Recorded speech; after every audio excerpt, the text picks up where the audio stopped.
Our conversation is with Mr. Yuri Alexandrovich Bezmenov. Mr. Bezmenov was born in 1939 in a suburb of Moscow. He was the son of a high-ranking Soviet Army officer. He was educated in the elite schools inside the Soviet Union and became an expert in Indian culture and Indian languages. He had an outstanding career with Novosti, which was the, and still is, I should say, the press arm or the press agency of the Soviet Union. It turns out that this is also a front for the KGB. He escaped to the West in 1970 after becoming totally disgusted with the Soviet system, and he did this at great risk to his life. He certainly is one of the world's outstanding experts on the subject of Soviet propaganda and disinformation and active measures. When the Soviets use the phrase ideological subversion, what do they mean by it? Ideological subversion is the process which is legitimate, overt, and open. You can see it with your own eyes. All you have to do, all American mass media has to do, is to unplug their bananas from their ears, open up their eyes, and they can see it. There is no mystery. There is nothing to do with espionage. I know that espionage intelligence gathering looks more romantic. It sells more deodorants through the advertising, probably. That's why your Hollywood producers are so crazy about James Bond type of thrillers. But in reality, the main emphasis of the KGB is not in the area of intelligence at all. According to my opinion and opinion of many defectors of my caliber, only about 15% of time, money, and manpower is spent on espionage as such. The other 85% is a slow process which we call either ideological subversion or active measures, активные мероприятия in the language of the KGB, or psychological warfare. What it basically means is to change the perception of reality of every American to such an extent that despite of the abundance of information, no one is able to come to sensible conclusions in the interests of defending themselves, their families, their community, and their country. It's a great brainwashing process which goes very slow, and it's divided in 4 basic stages. The first one being demoralization. It takes from 15 to 20 years to demoralize a nation. Why that many years?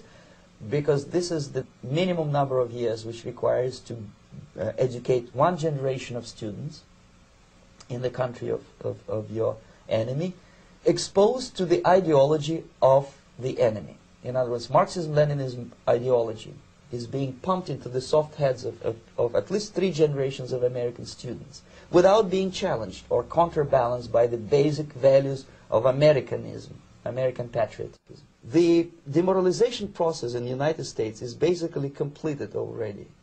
For the last 25 years, actually it's overfulfilled, because demoralization now reaches such areas where previously not even Comrade Andropov and all his experts would even dream of such a tremendous success.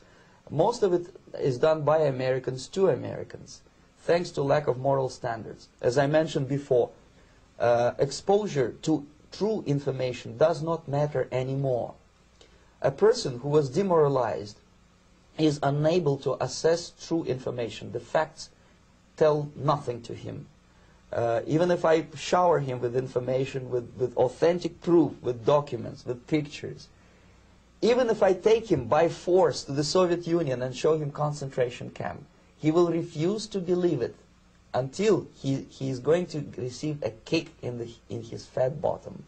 When a military boot crashes his, then he will understand, but not before that. That's the tragic of the situation of demoralization. So the next stage is destabilization.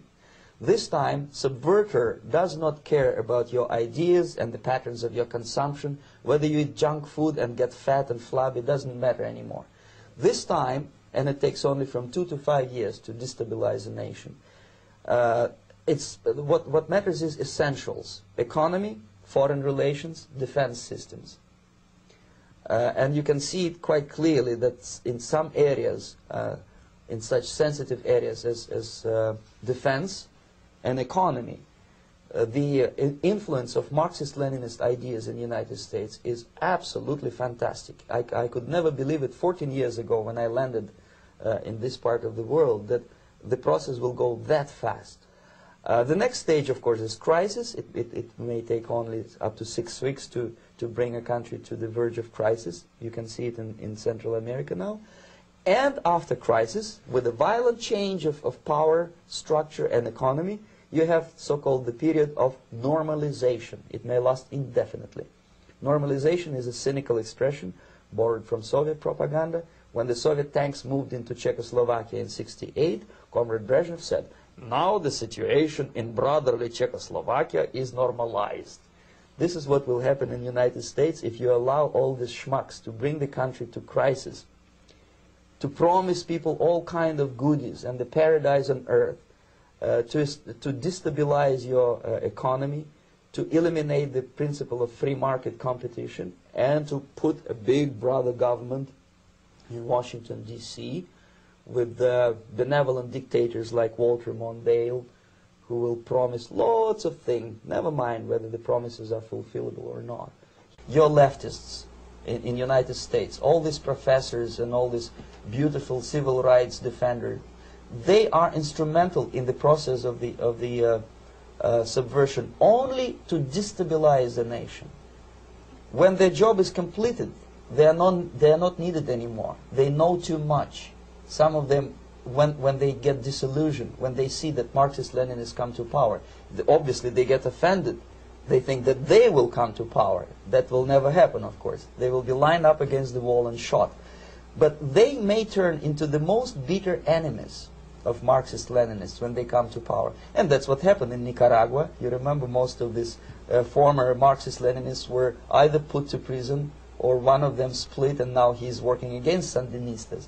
It happened in Grenada when Maurice Bishop was already a Marxist. He was executed by a new Marxist who was more Marxist than this Marxist.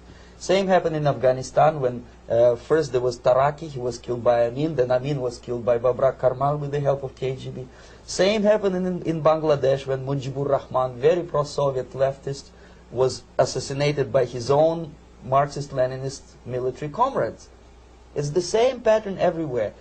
It's divided in 4 basic stages: demoralization, destabilization, crisis, normalization.